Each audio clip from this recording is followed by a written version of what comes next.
topic of this panel discussion is a bit broad. I mean, it says successful omni-channel strategy in e-commerce. So before we begin, maybe I would like to have your opening remarks. Is there any set formula for having a successful omni-channel experience for e-commerce platform like yours, or which is into retail as well, in physical stores as well? Sure. So let me get started. I mean, firstly, thanks for having me. I think it's a tough task to go right after lunch, Mr. Ujaley. People are still walking, and I'm sure they'll have their. It's a pretty difficult time. While we wait for folks to join in, I think what I'll do is I'll quickly take some time to just talk about omni-channel. Right? I think there does exist some confusion on what it means to different people. So for us to understand what omni-channel means, we should spend some time understanding what multi-channel means. Now, multi-channel is all about having multiple avenues for you to take your product to customer. Now, that can be offline. Offline, where you can have multiple channels, your own store, you are going into a mall, you are having your store in a mall, multiple formats offline, right? Then even digitally, you can have multiple channels, your own app, your own website, you're selling on Jiomart, Amazon, etc. So this is multi-channel. Omni-channel means providing the exact same product and buying experience for a particular physical product across all channels, right?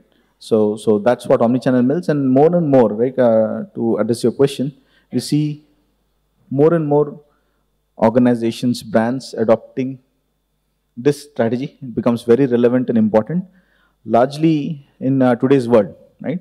You see multiple sets of customers, specifically in a landscape like India, where there is a lot of choice, and also there is a lot of diversity in customer preferences and choices, be it based on age group, be it based on economic background. So it becomes very, very important.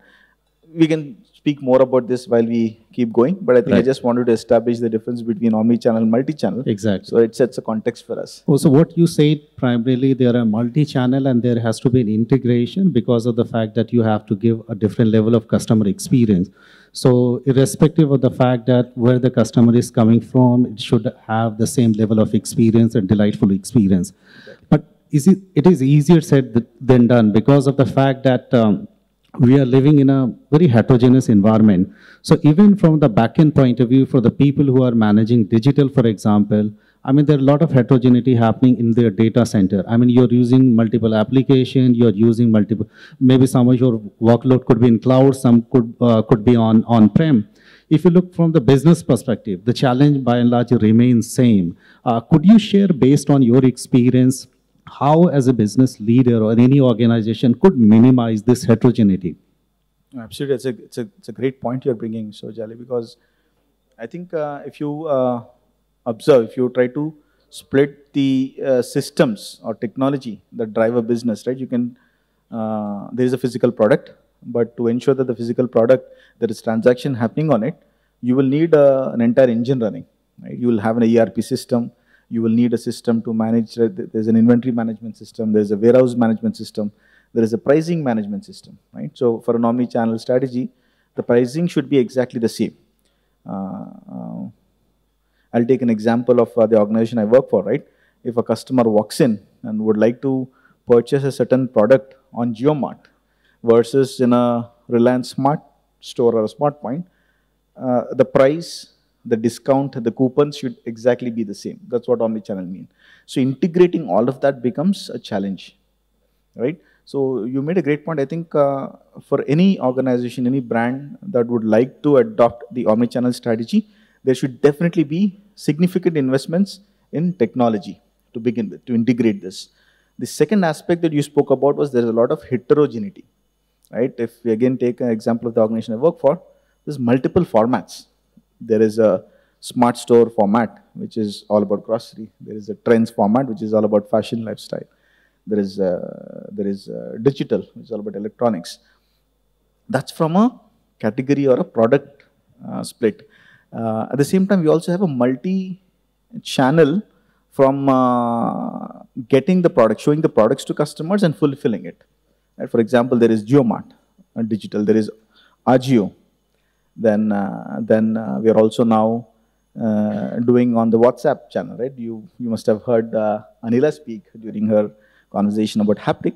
Jiomart is the earliest and the largest big-scale adopter of WhatsApp ordering. So there's multiple channels like that taking to customers. And the third aspect, the third dimension here is the fulfillment strategy. You can go purchase it from a store. You can purchase online, pick it up from a store, right? And once the purchase is made, how does the fulfillment happen? How does the delivery happen from the closest store or from the warehouse that is closer by or from the seller's warehouse, which may be hundreds of kilometers away from the customer's address, right? So heterogeneity exists, and the solution for all of that, Ujaley, like you hinted in your question itself, is technology. As long as you're able to build scalable technology, and the technology need not be grounds up, right? Either it could be grounds up technology, integrating these multiple dimensions that I spoke about, or figure a way out to plug them in. There could be connectors built. Our own example, right? Reliance Retail exists for a decade and a half. So there are technology, there are systems that are running the business. Right? Building connectors that can connect to that existing technology that's built maybe a decade ago, connecting it to newer technology that can show beautifully to customers, right? These are connectors that we're able to build. So that's what matters. Right. I would like you to focus on the other element also, which is, I mean, during the pandemic, something really happens in a different way altogether. It has really impacted the resiliency plan for most of the sector, and retail is no exception at all. Could you share, based on your experience, the kind of behavioral changes, I mean, behavioral pattern that we see from the customer buying perspective, and also the way the brands are actually remolding themselves from a omni-channel strategy perspective? Any new trend are you witnessing in a post-pandemic world? So I can speak about our own experience, Mr. Ujaley. So to begin with, right, if I rewind to about 2 years ago, right, Reliance Retail had access to products. Again, using my own organization's example, but there was pandemic, there was lockdown. So there was a heavy demand for grocery, for home supplies, right? And there were no stores. It was locked down for a couple of months, right? That's when Jiomart was born, because our organization realized that we had access to the raw material, the supplies. It could be fruits, vegetables to staples. And it is tough for consumers, customers to access them because there's no offline stores. That's when Jiomart was born, and we started with an omni-channel strategy. There is a store. We just need to find a way to give an interface for customers to access those products, place an order. We'll fulfill it from the closest store possible to the customer, right? So a large organization like Reliance Retail adapted to the needs of the customers, right? And that was just an example. As we keep seeing, right, customers' purchase behaviors are changing, evolving rather, right? They're not changing, but rapidly evolving. And that has multiple reasons. One is pandemic, but during pandemic, multiple things happened. For example, just the internet penetration in India, right? From about 20-30 crores of population, Indian population having access to 4G, it doubled. Almost 60-70 crores having access to 4G and smartphones, where they're able to purchase on by clicks, right? Even e-commerce purchases, right? Overall, if you look at commerce happening in the country, less than 3% was happening online 5 years ago. That number in 2022 is almost 5%. At the growth rate that we are looking at, just in about 3 to 4 years, by 2027 or so, we'll be 10%, right? If you look at most developed countries like the US or China, online commerce penetration is at 20-25%.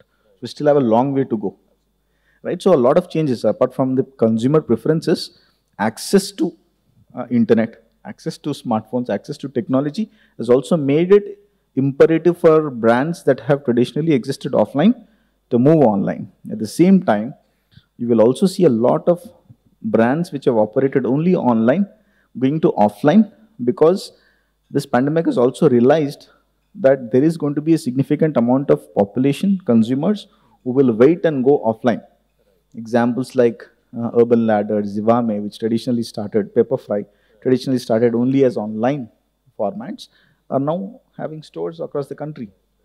That's what actually gradually will happen when you have to serve the customers wherever they are. Uh, you mentioned about the online platform and the kind of strategy one should have, especially around the omni-channel experience. And because of this internet population, that access to internet has grown like never before. So what really has happened, the people do have a lot of option, and we see a lot of organization going online, selling products. And especially these things are happening on Instagram and Facebook. And those are basically, bombarding to the consumer. And one of the speaker earlier was mentioning that there is still some level of trust deficit, and that has to be addressed. So when you are getting feed from multiple sources, some of them might not be as trustworthy. You might not have heard about the brand earlier. So how do you actually address that? Because all of these things are being enabled because of technology. Somehow technology has democratized each and everything, but the trust gap is still there. 100%, 100%, Mr. Ujaley. I think you're pointing at very relevant questions. That is one problem that we've struggled with, right? Just for history. While right now I'm employed with Reliance Retail, previously I was engaged with Amazon, right? So quick example, you spoke about trust, so I'll try and share some data around it. About a decade ago, the number of fraud transactions happening on online marketplace like Amazon would be to the tune of 15 to 16%. So 15 to 16% of the revenues used to be leakage because of fraud activity, either by consumers buying online, or sellers selling online. They may also be cheating consumers, right? I'm a brand, I'm a seller, I'm trying to take advantage of customers. So lot of technology, artificial intelligence, machine learning driven technologies have been installed to detect fraud behavior. For example, I'm trying to make a retail offer, meaning if you buy a mobile phone, a smartphone, you get X% discount because this is a sale period. You use a particular credit card, you get X% more discount. So overall, imagine a consumer is eligible for 10% discount. What happens is there are customers who are taking advantage of that. Right? They buy 10 mobile phones at say 10 or 20% discount and retail it offline at the MRP 1 month after the sale period. How do we detect it? We use technology, identification of the IP address. Where is that order coming from? Is it coming from one internet source, right? Detect it and stamping the customer down, cancelling the orders. And all of that you cannot do it manually because the transactions are running into millions. So how do we do it? We run machine learning algorithms which are running behind any engine like Jiomart. I'm confident it happens on Amazon, Flipkart, everywhere. That engine runs to detect such bad behaviors and take action. Action ranging from suspension of the order, suppression of the order, to suspension of the account, so that the customer or the seller cannot come back and do it again. So there is a lot of work happening in the background, Mr. Ujaley. So one, I would like to acknowledge that yes, while we are trying to take products closer to the customers and aggressively using marketing advertising channels like Instagram, WhatsApp, there is a possibility of fraud and bad behavior, and one of the scalable ways of detecting and arresting it is using technology. And I think more and more I'm observing, reading news, I see every company is behaving responsibly. They're investing in fraud detection, and it's good for the company. Like I said, right, from my previous organization, within 5 to 6 years after installing these mechanisms across technology and processes, the leakage dropped from about 15-16% to about 5-6%. 1,000 bips change. And for a company operating at $1 billion run rate, that's significant revenues that were saved. We still have more minutes to go, so possibly I'll ask you, you mentioned about the AI and ML part.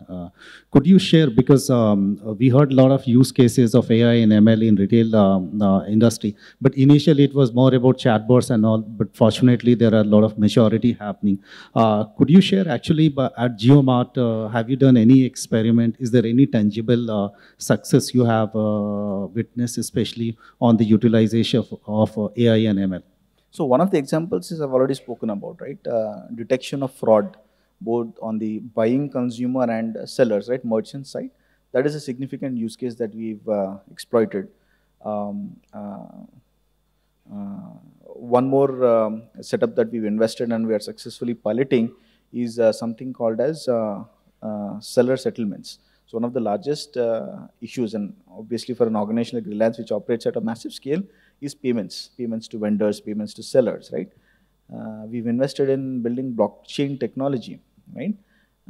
Which will ensure that the seller's identity is protected and the payments are happening on time. There's no delay, but we are building smart contracts which ensure timely payment and no leakage of information.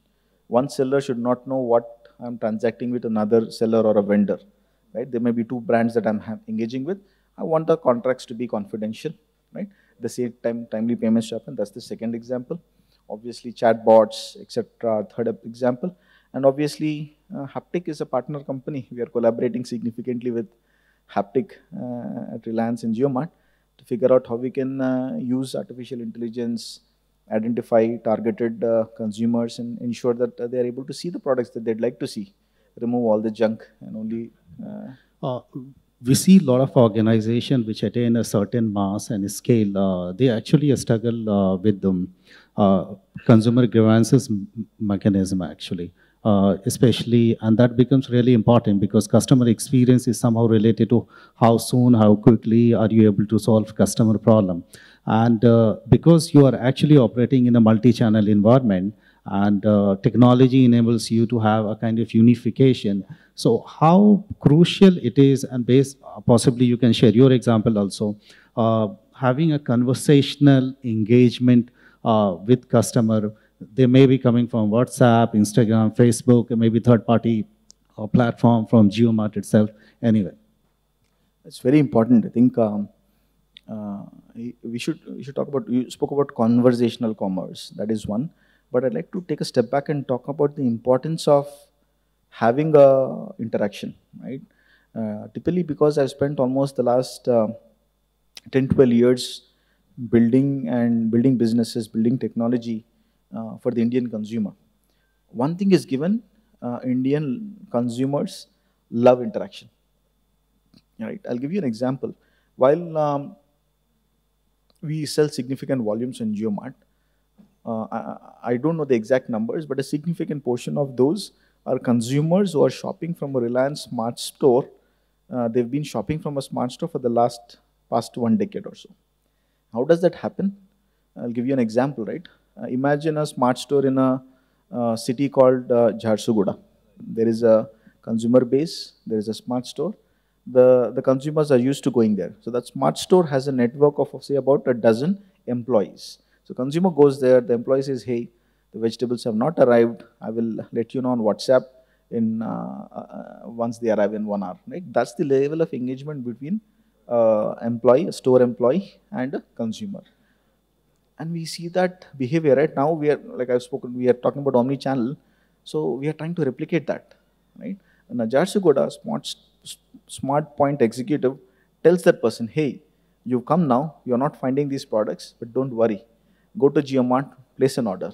It is not available at the store, but the same product that you bought last week, I will ensure it gets delivered to you in the next 3 hours.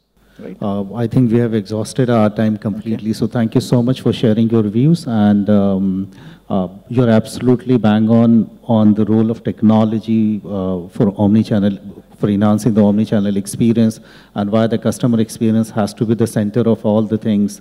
And a lot of innovation that is happening in and around as to how technology could be a great enabler for solving a lot of challenge that the retail sector faces. Thank you so much.